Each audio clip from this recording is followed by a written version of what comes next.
चलो चलो आज सब अल्लाह से अपना हाल बयान करते हैं। या अल्लाह, मेरा हाल सिर्फ तू जानता है, मैं किस दर्द और तकलीफ में हूँ सिर्फ तू जानता है।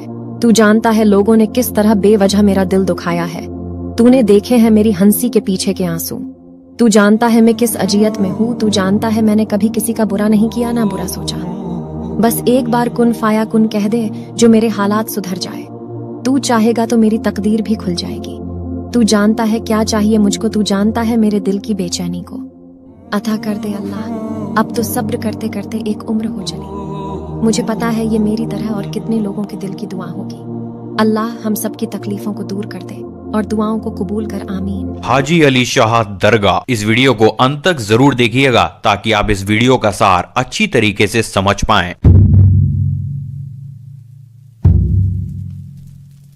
दक्षिणी मुंबई के वर्ली तट से कम 500 गज दूर अरब सागर के बीच एक तट पर 4500 वर्ग मीटर क्षेत्रफल में फैली यह अद्भुत और चमत्कारी दरगाह विश्व के उन चुनिंदा धार्मिक स्थलों में से एक है जहां सभी धर्म के लोग एक साथ आपसी प्रेम और भाईचारे से धागा बांधकर मन्नत मांगने आते हैं। 15वीं सदी की शुरुआत अर्थात 1431 में बनी हाजी अली शाह बुखारी की यह दरगाह हमेशा से ही रहस्य के घेरे में घिरी रहती है। सवाल यह है कि समुद्र में आने वाले तूफान और ज्वारों से उठने वाली विशालकाय लहरें आसानी से किसी भी भवन को चुटकियों में निस्तेनाबूद कर सकती हैं, लेकिन आज तक यह तूफान और लहरें इस दरगाह का बाल भी बाका क्यों नहीं कर पाई हैं? इस रहस्य को और भी गहरा बनाता है दरगाह तक जाने वाला सीमेंट का एकमात्र मार्ग, जो समुद्र में ज्वार आने के समय पानी में पूर्ण रूप से डूब जाता है और इसे तत्कालीन बंद करना पड़ता है। लेकिन हैरान करने वाली बात तो यह है कि ज्वार में उठी पानी की इतनी ऊंची लहरों की एक बूंद भी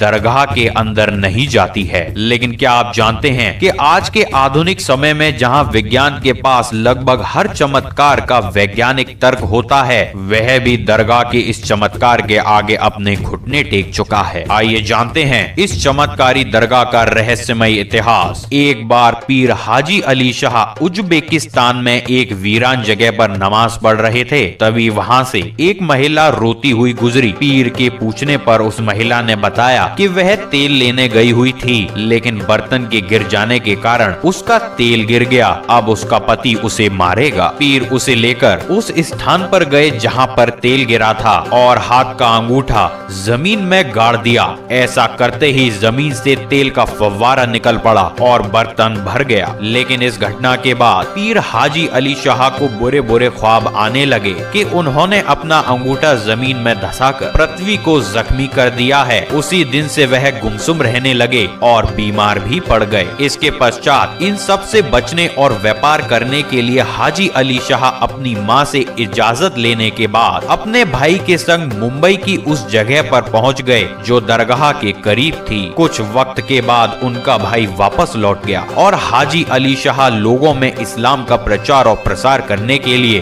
भारत में ही रह गए। कहा जाता है कि उन्होंने अपनी मां को खत लिखकर यह गुजारिश की कि उज्बेकिस्तान में उनके हिस्से की संपत्ति को बेचकर गरीबों के भरण पोषण और उद्धार में लगा दिया जाए। कहा यह भी जाता है कि हाजी अली शाह अपने समय के काफी बड़े व्यापारी थे, लेकिन इस्लाम धर्म के प्रचार के लिए उन्होंने अपने व्यापार और आराम युक्त जीवन को त्याग कर एक संत की भांति जीवन यापन करना शुरू कर दिया था। इसके पश्चात पीर हाजी अली शाह अपना सारा धन गरीबों में बांटने के पश्चात हज के लिए मक्का की ओर रवाना हो गए। दुर्भाग्य से इस यात्रा के दौरान उनकी मौत हो गई। मरने से पहले उन्होंने अपनी अंतिम इच्छा जताई थी कि मरने के बाद उनको दफनाया ना जाए, बल्कि उनके कफन को समुद्र में ही डाल दिया जाए। लोगों ने उनकी अंतिम इच्छा का सम्मान करते हुए उनकी इस इच्छा को पूरा कर दिया। लेकिन चौंका देने वाली बात तो यह थी कि उनका ताबूत अरब सागर में होता हुआ मुंबई की उसी जगह पर आकर रुका जहां वे रहा करते थे और यह अपने आप आप में एक अद्भुत और अविश्वसनीय चमत्कार था। इसके पश्चात उनके अनुयायियों ने इसी जगह पर हाजी अली शाह बुखारा की दरगाह का निर्माण कराया। शायद यह प्रकृति की गोद में उत्पन्न हुआ वह अद्भुत करिश्मा था कि जिसने यह बता दिया कि हाजी अली शाह एक सच्चे व नेक इंसान थे। शायद यही कारण है कि सन 1431 से अब तक कोई भी तूफान, कोई भी ज्वार की लहरें दरगाह का बाल भी बांका नहीं कर पाई हैं। दरगाह के दिलकश नजारों की बात की जाए तो पानी की लहरों के बीच सफेद रंग से उज्जवल हाजी अली शाह दरगाह बेहद दर्शनीय लगती है। मुख्य परिसर में पहुंचने पर आपको रंगीन कांच की नक्काशी से लैस स्तंभ नजर आएंगे जिन पर अल्लाह के 99 नाम लिखे हुए हैं। इसके अलावा इस दरगाह के चारों ओर चांदी के खंभों का दायरा बना हुआ है जो बेहद खूबसूरत है। तो दोस्तों आपकी नजर में दरगाह चमत्कारी है या नहीं, हमें कमेंट करके जरूर बताइएगा। दोस्तों अब आ गई हुई वीडियो पसंद तो दबा दीजिए लाइक। इस बार टारगेट करते हैं 500 लाइक्स का। अभी आपकी जिम्मेदारी है कि आप इस वीडियो को पहुंचाएं 500 लाइक के पार। साथ ही दोस्तों अपने फ्रेंड्स एंड फैमिली के साथ इस वीडियो को शेयर करना बिल्कुल भी मत भूलिएगा। अगर आप इस चैनल पे नए हैं तो नीचे सब्सक्राइब कर उस बेल आइकन को जरूर दबाइएगा। दोस्तों अगर आप